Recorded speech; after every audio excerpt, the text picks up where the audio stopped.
mengerti, tetap berserah, keyakinan di dalam hati.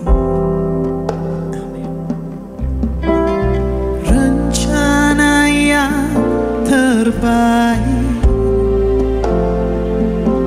semuanya datang darimu.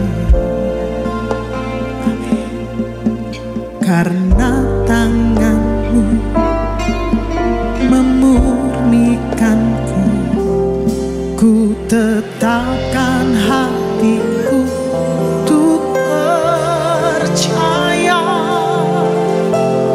tanpa syarat, takkan goyah. Ku nyatakan imanku untuk setia, senangkan hatiku. Kita yang siap menyenangkan hati Tuhan, berikan tepuk tangan kemuliaan bagi Tuhan Allah kita. Haleluya. Mari bersama berkata, ku tak menyerah, walau kadang ku tak mengerti. Kami berserah, tetap berserah, keyakinan di dalam hati. Mari dengan imanmu nyatakan rencana yang terbaik, semuanya datang darimu. Amin. Karena tanganmu memurnikanku, ku tetapkan hatiku untuk percaya tanpa syarat, takkan goyah. Ku nyatakan imanku untuk setia, senangkan hatiku. Kami tetapkan hati kami, ku tetapkan hatiku untuk percaya tanpa syarat, takkan goyah. Ku nyatakan imanku untuk setia, senangkan hati. Mari tetapkan hatimu Bapak Ibu Saudara. Ku tetapkan hatiku. Tuhan, kami katakan kami percaya.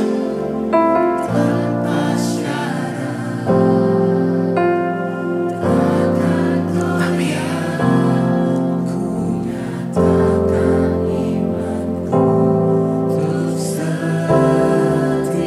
Senangkan hati. Ini pernyataan iman kami Tuhan. Ku tetapkan hatiku, kami percaya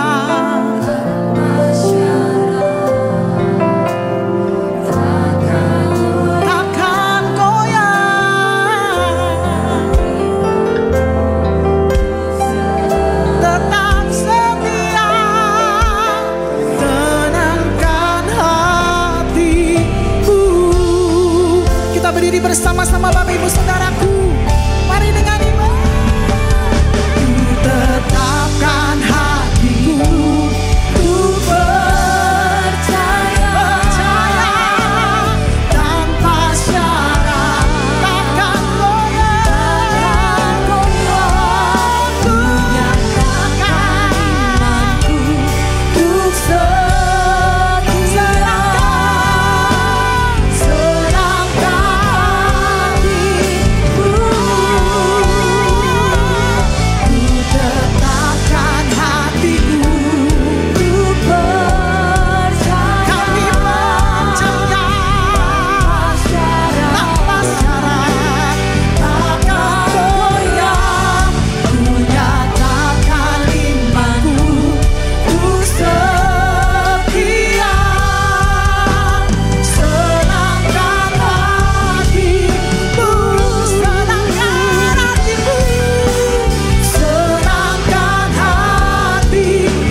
saja, apapun kondisi kami, baik itu keadaan baik maupun kurang baik sekalipun, cukup bagi kami untuk berjalan bersama dengan Tuhan.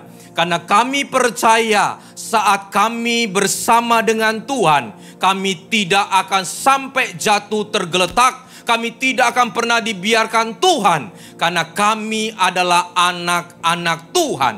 Oleh karena itu tetap bersandar percaya kepada pun, sekalipun kita ada di tengah lembah yang dalam, lembah yang gelap, mungkin bisa membuat kita khawatir dan takut, tapi di situ ada Tuhan. Yang penting ada Tuhan.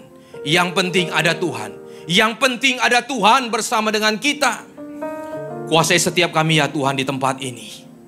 Saat kami kembali dari tempat ini, ada satu kekuatan yang baru. Pemulihan terjadi di dalam hati kami. Iman kami menjadi kuat dan tangguh. Dan percayalah, saat iman kita kuat, iman kita bangkit, masalah sesulit apapun kita pasti mampu melewatinya. Bahkan kita akan berjalan di atas masalah itu. Dan engkau akan melihat di balik masalah itu ada kemuliaan demi kemuliaan yang Tuhan telah sediakan. Terima kasih Bapa. Urapi setiap kami di tempat ini. Roh Kudus bekerjalah kepada setiap kami. Berilah kami hati seorang hamba, sehingga saat kami menerima firman Tuhan, kami dengan rendah hati mau mendengar, kami dengan rendah hati mau merenungkan, kami dengan rendah hati mau melakukannya di dalam kehidupan kami. Terima kasih Tuhan. Di dalam nama Tuhan Yesus, kami sambut kebenaran firman Tuhan. Haleluya. Amin. Silakan duduk Bapak Ibu. Shalom. Puji Tuhan saudara. Hari ini kita akan mengangkat satu tema, yaitu bicara asal ada Tuhan menyertai, cukup bagi kita. Asal ada Tuhan menyertai. Saudara, mungkin kita mengatakan, yakin Pak, asal ada Tuhan.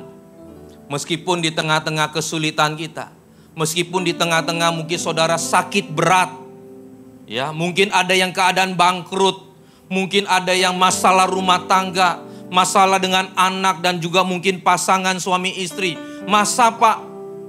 Saudara, saya mau katakan, seringkali orang begitu berpikirnya. Apa yakin Pak? Dalam kondisi seperti itu yang penting ada Tuhan cukup. Itu manusia, saya tahu saudara, berpikir seperti itu. Karena orang lebih berpikir begini. Keadaan saya baik-baik, nyaman, cukup. Gak ada Tuhan pun gak apa-apa. Karena saya gak perlu Tuhan. Karena Tuhan bagi dia hanya untuk memenuhi, memuaskan apa yang dia mau. Tanpa dia sadar saudara, itu yang terjadi. Cukup saya sehat, cukup saya bagus dalam ekonomi, running perusahaan saya bagus-bagus saja, cukup buat saya. Gak ada Tuhan pun gak apa-apa. Padahal konsepnya salah. Meskipun saudara ada di tengah-tengah kesulitan, sebesar apapun, asal ada Tuhan di sana, gak masalah. Saya tidak katakan saudara harus selalu mengalami penyakit, masalah ya, masalah keuangan dan sebagainya, enggak. Tapi kalau saudara di tengah-tengah kesulitan sekalipun saudara bisa mengandalkan Tuhan dan saudara akhirnya bisa baik dan akhirnya bisa keluar dari satu proses itu, maka saya juga yakin saudara saat kita keluar dari masalah itu pun saudara akan mengatakan bahwa yang melakukan semua itu adalah Tuhan. Sehingga waktu saudara dalam keadaan baik-baik saja, dalam keadaan yang sehat-sehat saja, di situ pun ada Tuhan, gak masalah. Tetapi yang seringkali terjadi manusia begitu. Yang penting nyaman, aman, gak ada Tuhan, gak apa-apa. Terbukti saudara, apa? Doanya sudah mulai berkurang. Baca firmannya sudah mulai berkurang. Ke gereja kalau sempet saja. Kebaktian tengah minggu, worship night kalau ada waktu saja. Karena keadaan kita lagi fine-fine saja. Kalau komsel, ya kalau mau gabung saja. Itu yang terjadi. Itu yang terjadi Bapak Ibu. Tetapi sesungguhnya di segala aspek hidup kita, harus kita sadar, asal ada Tuhan menyertai, maka saudara dan saya jangan pernah takut.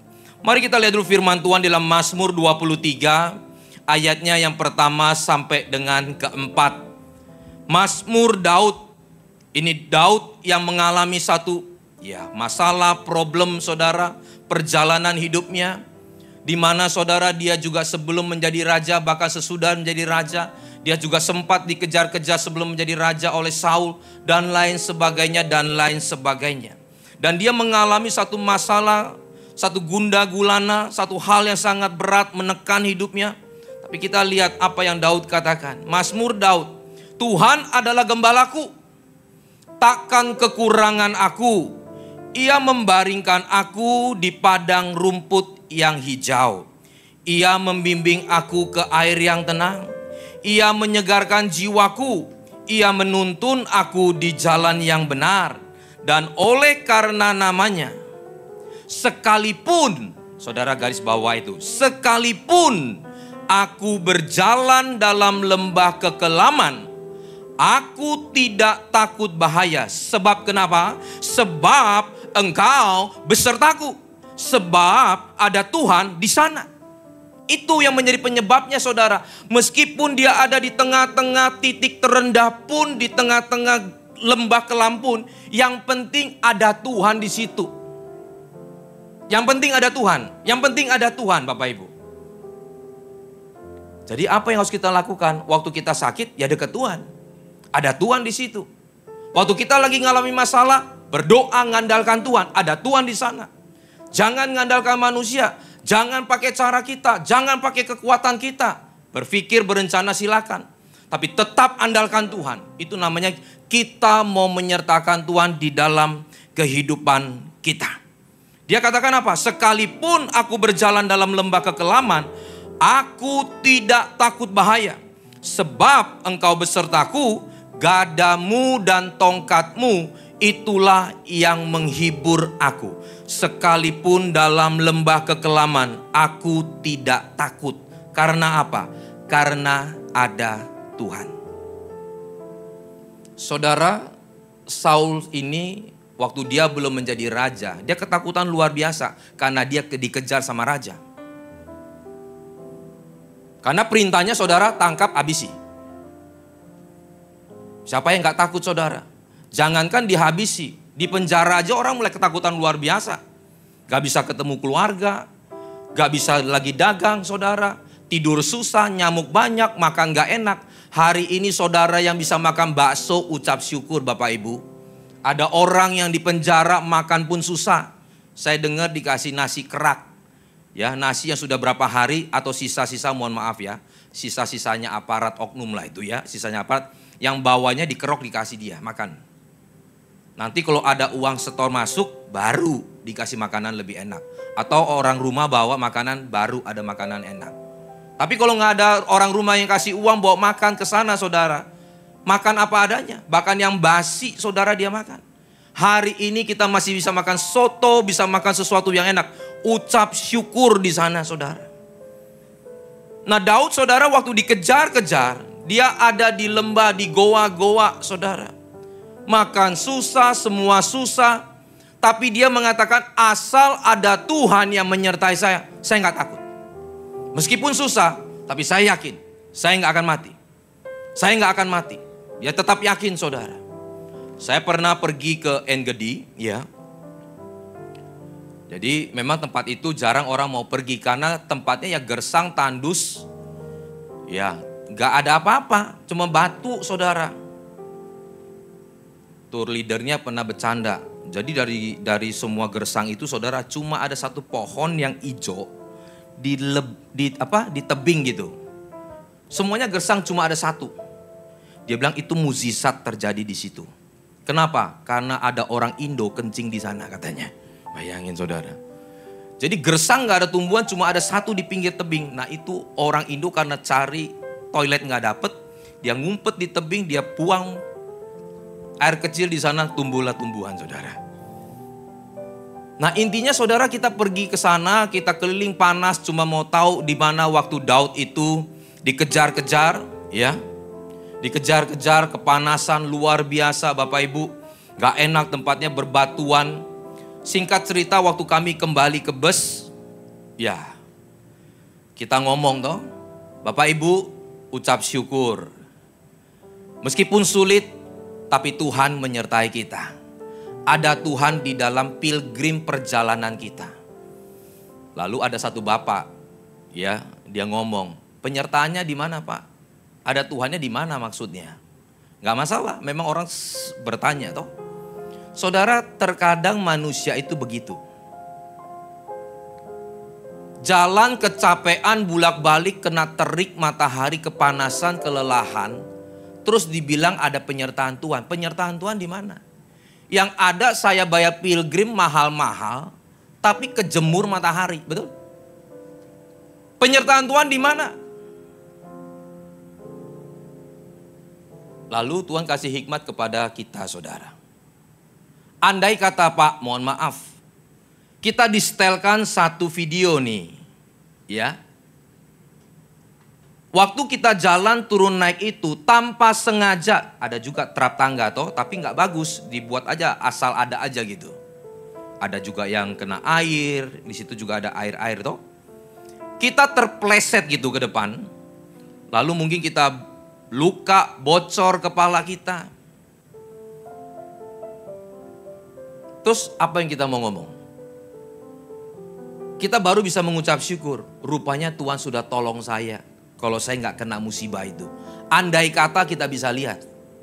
Tapi memang kita nggak bisa lihat. Makanya orang percaya itu hidup karena iman. Iman apa? Iman percaya kepada Tuhan. Bahwa setiap langkah kita, setiap nafas hidup kita, itu ada Tuhan yang memberi kehidupan. Katakan amin. Hari ini saudara, kalau kita nggak bisa nafas berapa menit saja, kita mungkin sudah nggak bisa hidup. Tapi kita masih bisa nafas, makan masih enak, saudara. Saya kemarin di Jakarta cerita dari salah satu teman. Mereka mau buang air kecil harus ke rumah sakit. Karena mau buang nggak bisa. Kena apa, kencing batu atau apa itu. Harus dilaser dulu, harus dimasukin selang. Mau buang air kecil aja ucap syukur Bapak Ibu. Orang mau buang air kecil pergi ke rumah sakit. Akhirnya apa? Itu yang harus dilakukan setiap kali begitu. Pasang selang, pasang selang. Nah lalu sampai di situ saya katakan ucap syukur Pak. Tuhan sudah menyertakan kita sampai ke bis tanpa kekurangan satu apapun. Meskipun kita kelelahan. Saudara ingat. Bangsa Israel waktu mereka juga jalan di padang gurun itu. Mereka juga ngeluh sama Tuhan. Di mana penyertaan Tuhan? Kami sudah enak-enak di Mesir. Minum susu dan madu juga ada di sana, makan daging di sana, tapi mereka lupa mereka jadi budak di situ. Tapi kami dibawa di padang gurun ini. Barulah di situ Musa, saudara, marah kepada mereka. Mereka tidak melihat kalau setiap malam itu di padang gurun itu ular tedung itu keluar. Tapi Tuhan jaga puluhan tahun ular tedung itu nggak keluar. Tuhan tahan supaya mereka tidak dipatuk oleh ular tedung. Tapi karena mereka mengeluh, mereka mengira bahwa Tuhan tidak menyertai mereka. Tuhan seolah-olah membuat mereka susah. Tuhan kasih lihat, bukan Tuhan jahat loh, Tuhan cuma buka penyertaannya saja. Bukan Tuhan yang kasih ular tedungnya. Tuhan cuma buka penyertaan ini kalau aku gak jaga. Kamu lihat kalau aku gak jaga. Mulailah malam, setiap malam ular tedung itu keluar.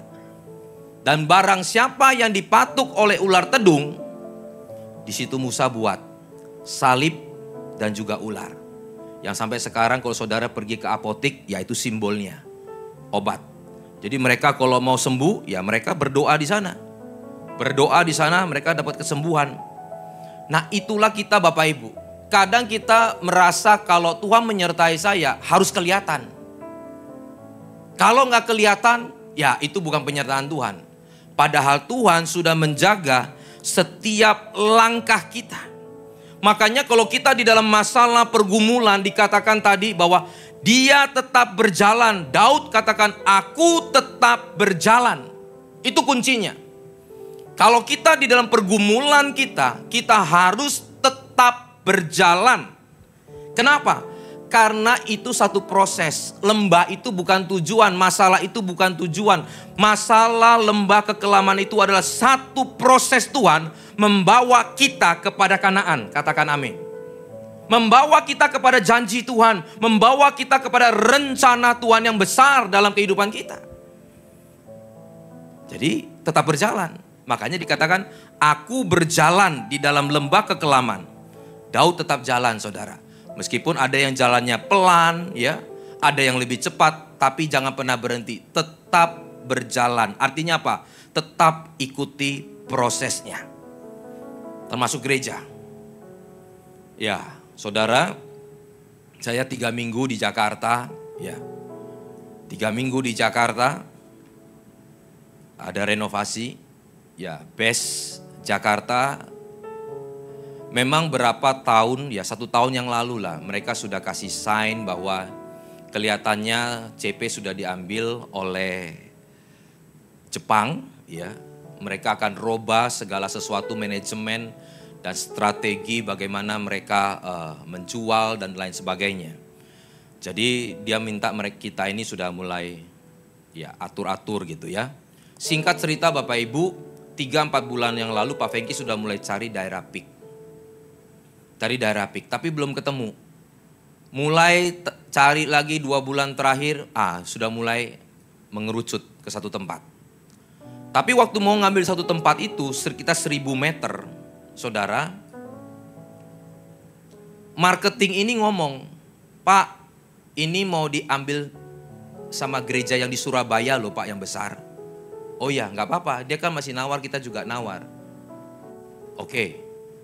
Saudara, begitu mereka tahu gereja BES nawar, besok pagi marketingnya sudah telepon, Pak mohon maaf, hari ini mereka janji mau nutup dan sudah dikasih DP.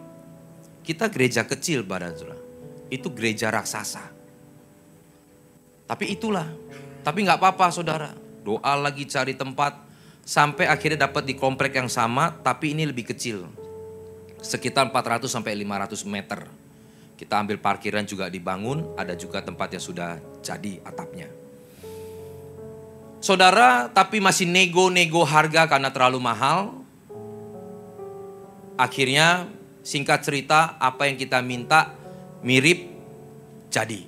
Dan kita juga meyakini bahwa pasti Tuhan menggerakkan orang tersebut. Ya. Nah waktu jadi, rupanya sore itu dari pihak CP mengeluarkan surat bahwa ibadah terakhir itu sampai Oktober ini nanti.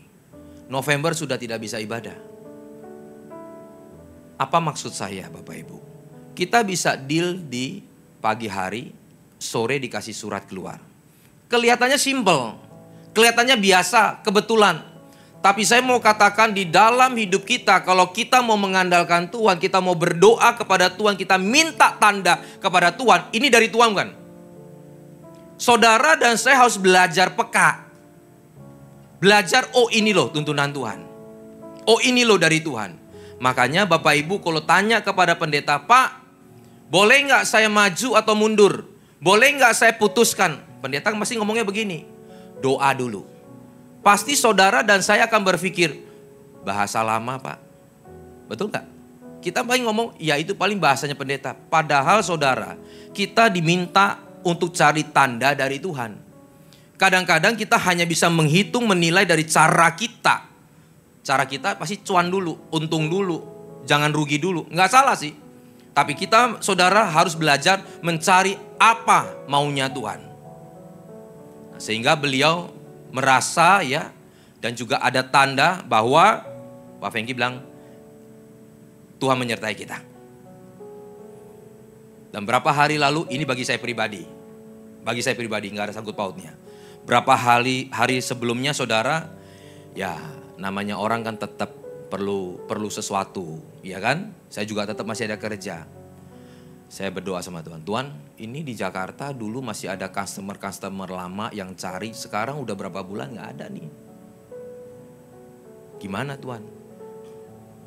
Bisa nggak Tuhan tunjukkan pekerjaan yang harus saya lakukan? 2 hari ada pekerjaan dari Tuhan. Dan Pak Fengki ngomongnya selalu slow. Dia nggak pernah memaksa kita. dia tanya dulu. Tapi saudara dan saya harus peka, ya kan? Gereja PIK ini mau buka, mau renov begini. Gimana? Nah saudara harus tahu, jangan bilang tunggu dulu deh dia ngomong aja. Nanti kalau dia ngomong kan dia yang mohon, betul nggak? Kita kan begitu saudara, mau pinter-pinteran politik kan. Ini mau politik sama gembala senior ya dia lebih pinter.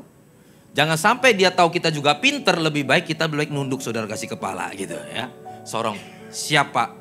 Saya datang. Saudara itu, yang kita kadang-kadang bikin pekerjaan kalau duniawi kan dapat cuan. Ini pekerjaan untuk gereja. Ya nggak masalah, sama-sama cuan tapi cuannya di sorga gitu kan. Karena saudara ada seorang hamba Tuhan, ya Pak Joni Singapura.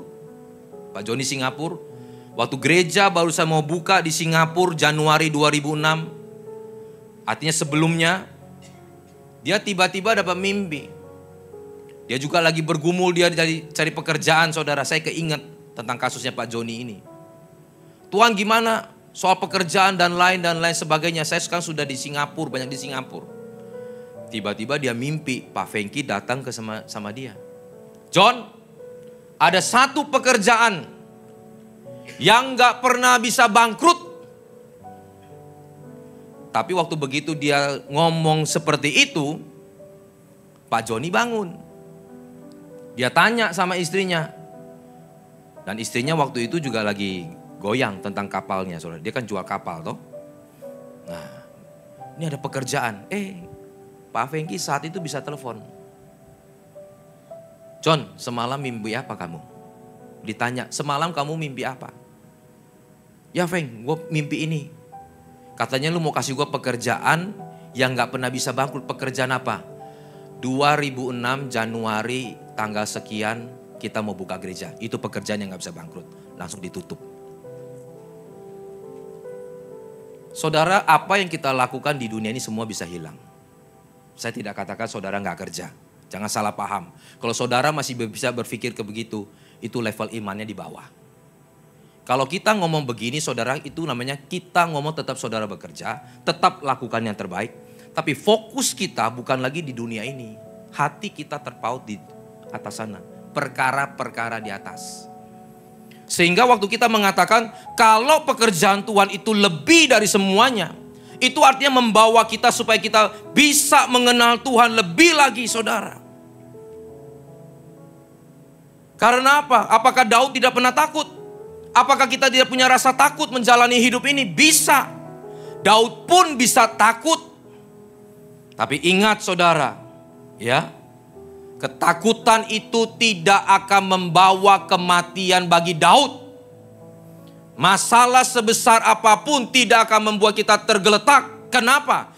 Karena sekali lagi ada Tuhan di sana.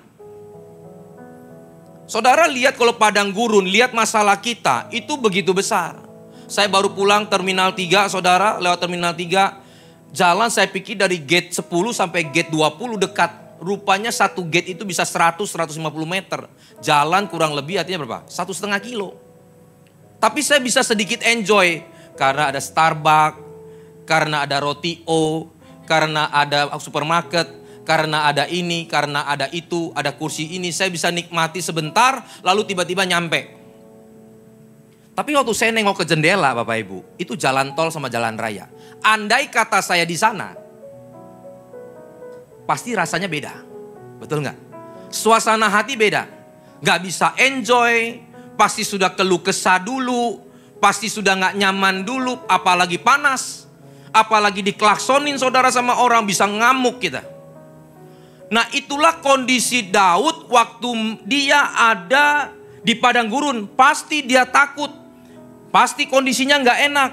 Tapi saya mau mengatakan saudara, kalau ada Tuhan, jangan pernah takut.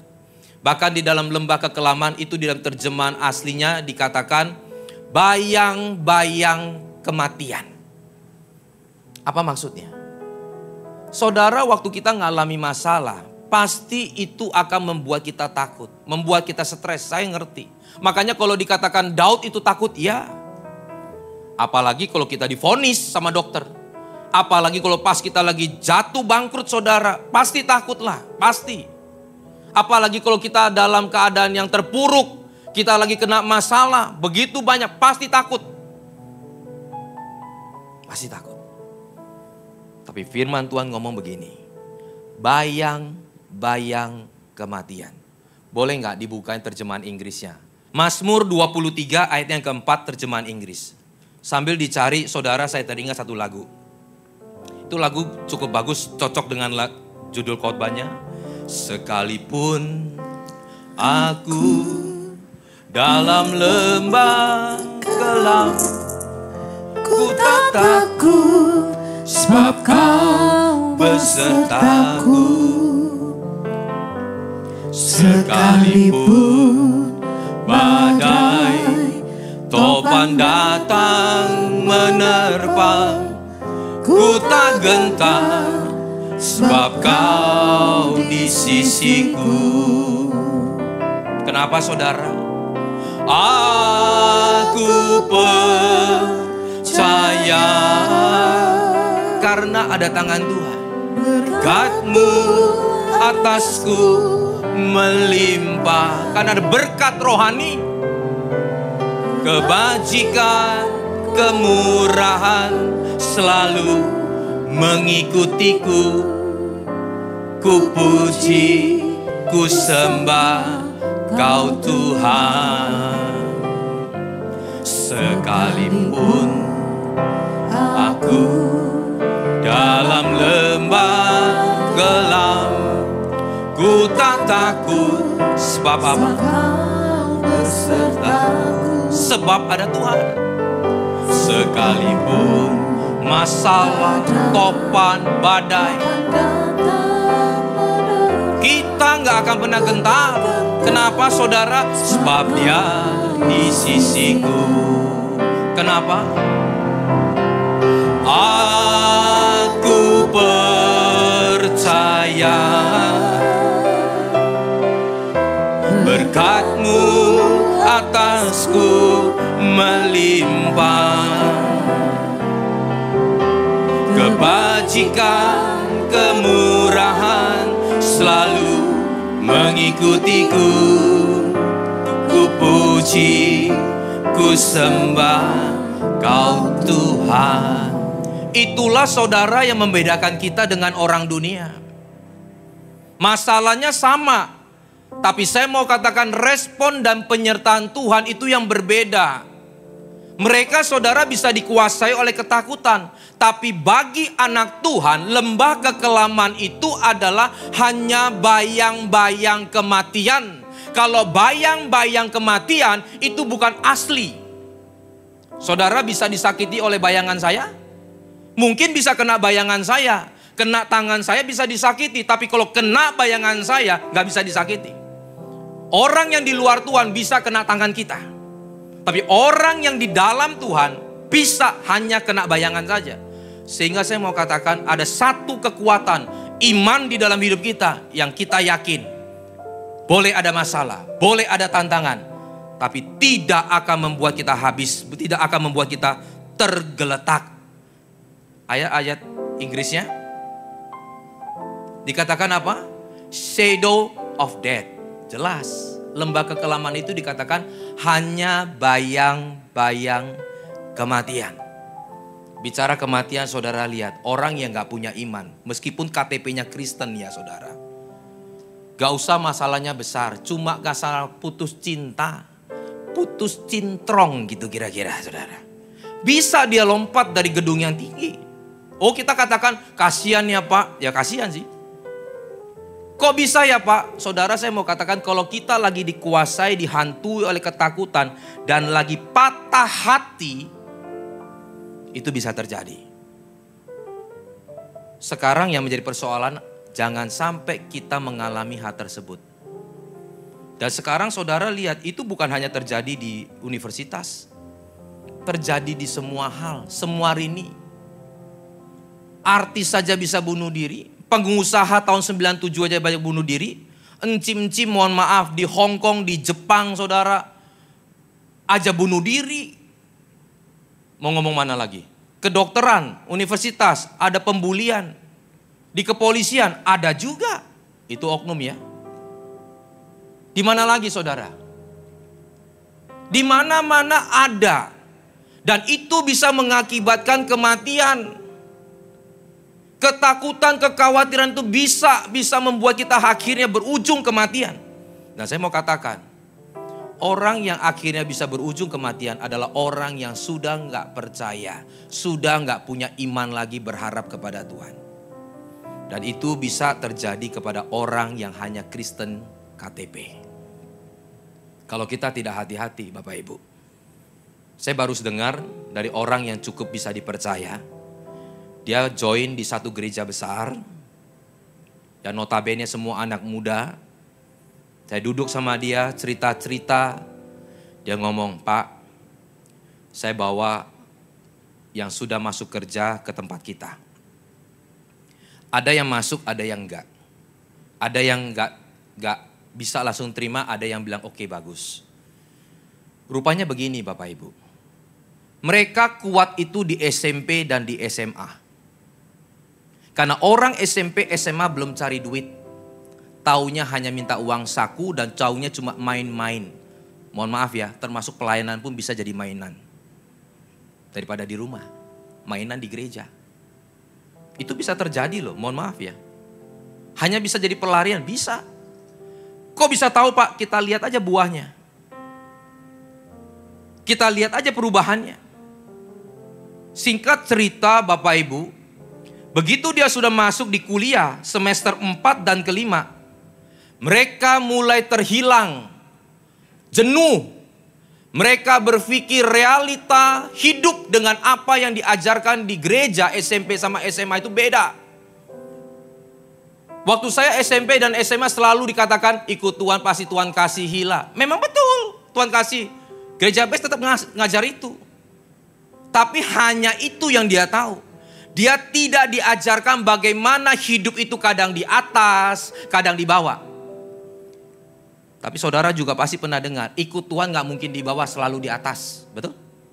Apanya yang di atas? Apa konteksnya? Itu gak diajarin, yang penting kamu tetap di atas. Kamu kepala bukan ekor, konteksnya apa? Ingat saudara, ikan kalau gak ada ekor gak jalan. Jadi konteksnya harus tahu. Jangan serta-merta pakai air firman Tuhan, kasih anak kecil, yang dia pegang itu sampai dia gede. Begitu dia terjun di dunia pekerjaan, kok beda ya? Saya bisa ngalami masalah ya, saya bisa begini ya. Dia mulai bingung.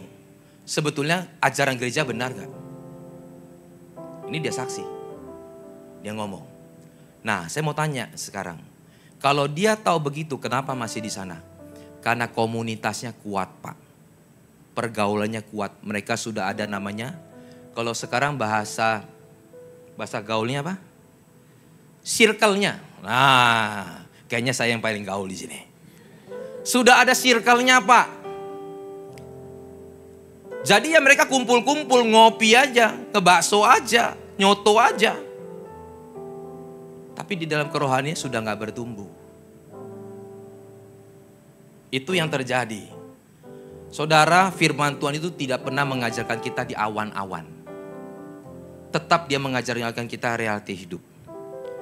Firman Tuhan tidak pernah mengajarkan kita itu tidak masuk akal, tetapi melampaui akal. Ingat itu baik, itu sangat beda sekali. Jadi tetap harus bisa diterima selama kita ada di dunia. Realita hidup, apa yang kita alami itu harus kita hadapi. Tetapi bedanya apa? Kita hadapinya bersama dengan Tuhan, itu yang membedakan. Itu yang membedakan, responnya yang membedakan. Nah mereka kebingungan. Jadi saudara dan saya jangan hanya berpikir bahwa itu terjadi di luaran sana. Bisa terjadi dalam gereja. Dan teologi yang salah bisa juga mengakibatkan kematian. Bisa Pak, bisa terjadi di luar negeri. Seorang pemuda, saya singkat saja saudara. Tiba-tiba ditemukan gantung diri pada seorang koordinator. Dia pelayanan di gereja papanya sendiri. Gantung diri di rumah. Tapi dia ninggalkan surat. Saudara tahu orang yang bunuh diri bisa ninggalkan surat itu melakukan bunuh diri dengan sadar. Menurut ahli. Kalau dia sempat nulis, entah warisan, kenapa dia bunuh diri, dia tulis. Itu artinya dalam keadaan sadar. Saudara bisa bayangkan. Dalam keadaan sadar dia bunuh diri. Artinya ada keputusan di situ. Dia katakan, Dear God, my father, my church. Di luar negeri ya. Saya mengakhiri hidup saya karena apa? Karena saya sudah mengecewakan Tuhan saya. Mengecewakan gereja. Bagus toh? Karena saya tidak bisa hidup baik dan hidup benar di hadapan Tuhan. Saya mengecewakan banyak orang. Saya tetap melakukan hal yang salah. Dan saya tidak mau lagi mempermalukan Tuhan dan keluarga dan juga gereja saya. Saya pikir saya harus mengakhiri hidup saya. Kelihatannya bagus, kelihatannya benar. Tapi kenapa bisa berakhir bunuh diri? Teologi yang salah bisa mengakibatkan kematian. Jangan main-main. Dia merasa saudara bisa benar karena kekuatannya. Dia lupa dia bisa benar karena Tuhan yang memberi kekuatan kepada dia menjadi benar. Dia lupa bahwa yang bisa melakukan segala sesuatu itu adalah Tuhan di dalam hidupnya. Dia nothing. Kalau dia bisa salah, dia bisa berbuat sesuatu yang tidak baik, dia harusnya kembali kepada Tuhan. Jangan seperti Yudas menyesal tapi bunuh diri. Tapi jadilah seperti Daud. Padahal kalau bicara kesalahan, saya mau katakan Daud lebih besar. Berzina itu dosanya di dalam, saudara. Korupsi, jual itu dosanya di luar. Tapi kenapa Tuhan masih bisa berkenan kepada Daud? Itulah bicara Tuhan mengasihi Daud. Karena Daud bukan hanya menyesal, tapi dia kembali kepada Tuhan. Dan saudara lihat, kita lihat. Di ayat Mazmur 23 ayat yang ke-1 sampai ke-4 kita baca. Ada perbedaan di sini sedikit. Dari ketakutan Daud menjadi pengenalan Daud yang benar kepada Tuhan. Jadi ketakutan Daud itu Tuhan robah menjadi pengenalan Daud akan Tuhan menjadi benar. Artinya apa Bapak Ibu? Kesulitan proses yang kita jalani itu membuat kita pengenalan Tuhan itu jadi benar. Hubungan kita kepada Tuhan itu jadi dekat. Tuhan itu saudara akhirnya kita bisa bersama-sama dengan dia. Berjalan dengan dia. Coba kita lihat ayat pertama. Saudara lihat waktu dikatakan begini.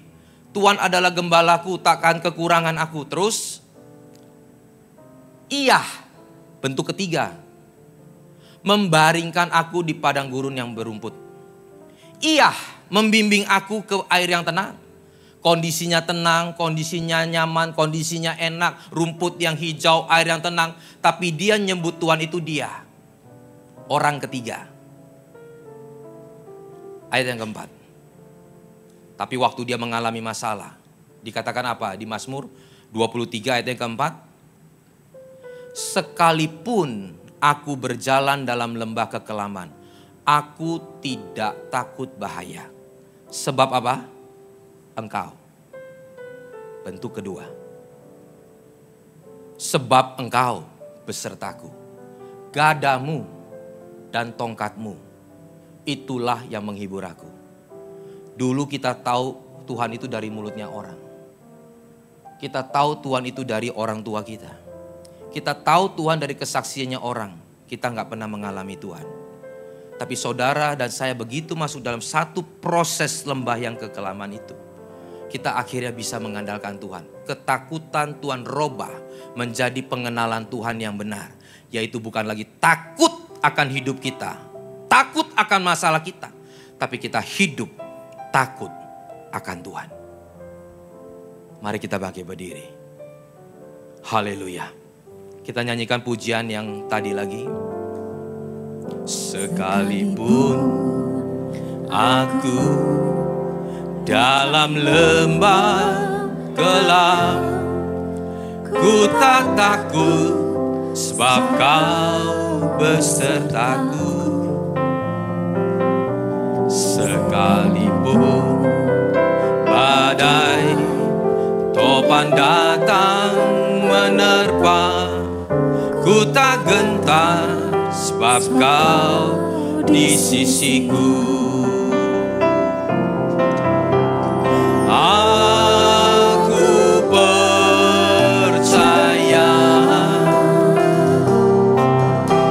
berkat-Mu atasku melimpah,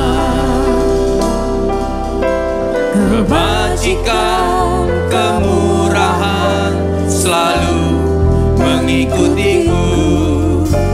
Ku puji, ku sembah Kau Tuhan.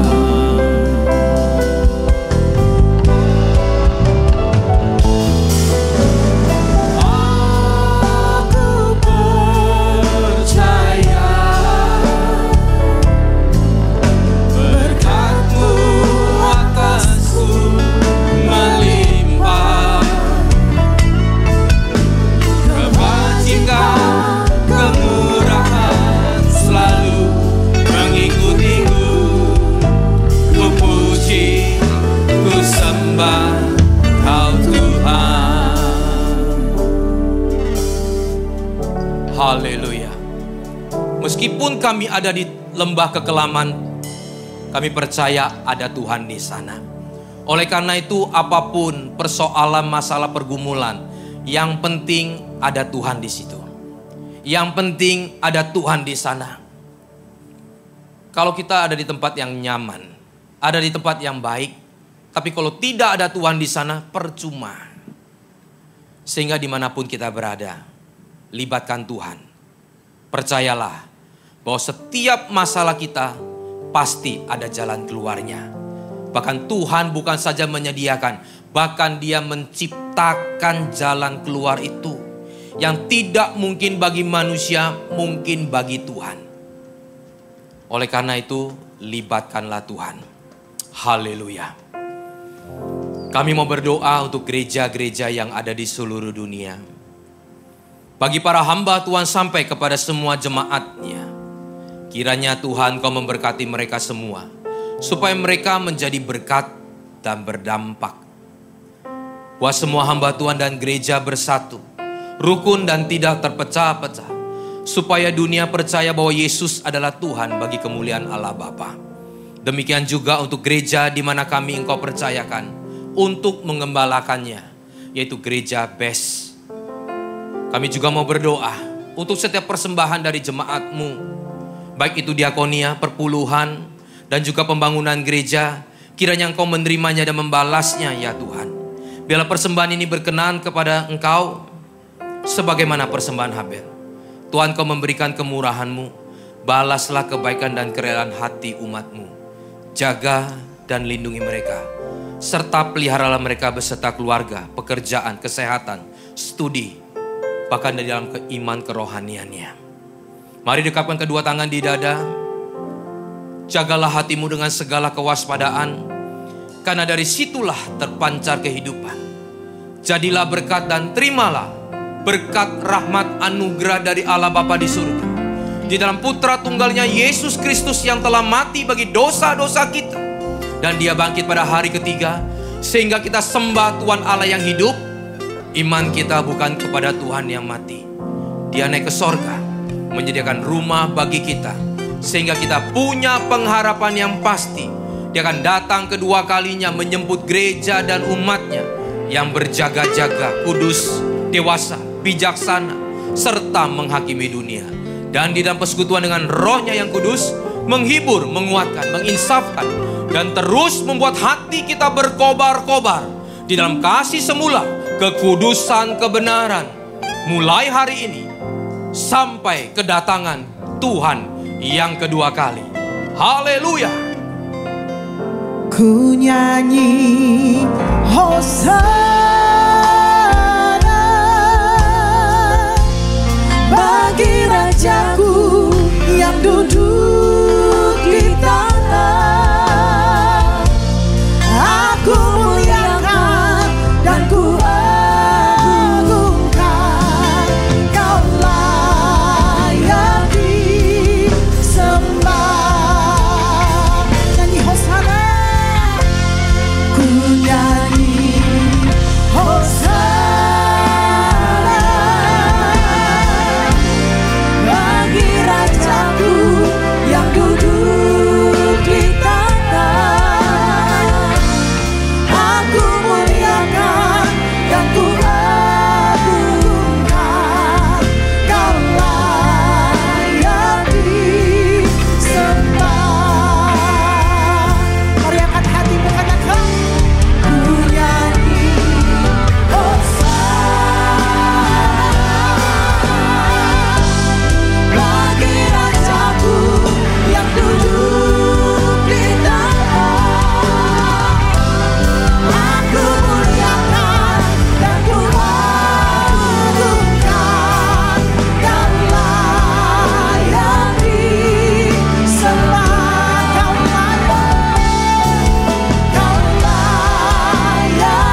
Bapa kami di surga, dikuduskanlah namamu, datanglah kerajaanmu, jadilah kehendak-Mu di bumi seperti di surga.